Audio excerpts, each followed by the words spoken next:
Hello les sérivores, j'espère que vous avez faim parce qu'aujourd'hui on va bouffer du The Big Bang Theory.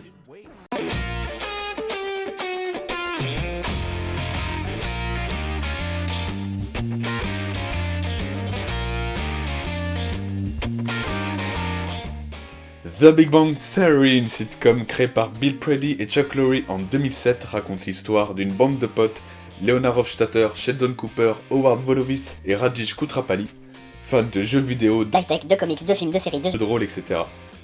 Et qu'on va regarder... On va les regarder vivre en fait. En fait, cette série c'est comme une vitrine de stéréotypes. On prend tous les clichés qu'on peut trouver sur les geeks, comme leur amour des jeux vidéo, des comics, des films, des séries, et on va jouer avec tout ça. En fait, cette série est plutôt particulière puisqu'on peut à la fois l'aimer et la détester, et parfois pour les mêmes raisons. Par exemple... Putain, mais c'est vraiment de la merde cette série avec tous ces connards de No Life qui jouent toute la journée. Putain, cette série elle est géniale, elle démonte tous les clichés qu'il y a sur les geeks et les pousse à l'extrême. D'ailleurs, ça me fait penser là, tous ces termes, geek, nerd, No Life, ça vient d'où? Bon, déjà avant tout, le terme geek était utilisé à l'époque pour définir une bête de foire. Et ironiquement, cette définition semble être restée dans les consciences collectives. Lorsque l'on cherche à définir un geek, il nous vient toujours l'image d'une personne socialement isolée, fan de jeux vidéo, d'high-tech, qui connaît par cœur les codes de GTA, OXX bas gauche XX droit, et qui joue beaucoup aux jeux vidéo. Mais en réalité, cette définition correspondrait plus à ce qu'est un nerd. Un nerd est donc une personne fan essentiellement d'high-tech, de jeux vidéo ou de science. On le définit plutôt comme quelqu'un de socialement isolé dans le sens où il va garder ses passions pour lui et il va pas essayer de les partager aux autres. Et ce pour une simple et bonne raison, c'est qu'il s'en fout. Donc du coup, qu'est-ce qu'un geek? Et encore 5-6 ans, on associait l'image du geek à celui du nerd. Mais les consciences ont évolué et le terme a changé.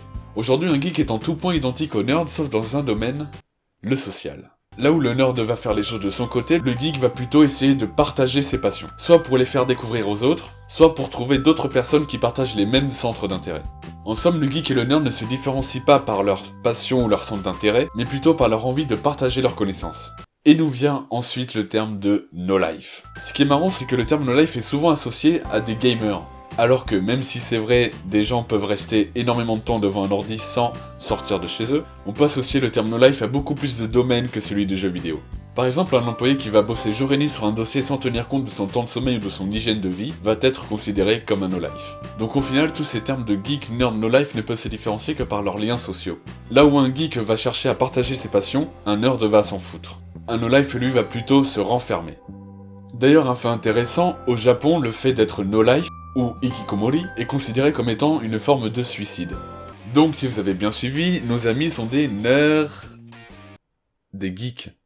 Avec 10 saisons pour 223 épisodes, la série a remporté plusieurs prix, comme celui en 2009 de la meilleure série de comédie, ou en 2010, 2013 et 2016 celui de la série préférée du public. Ce qui fait des acteurs les acteurs de série les mieux payés de 2015 et 2016.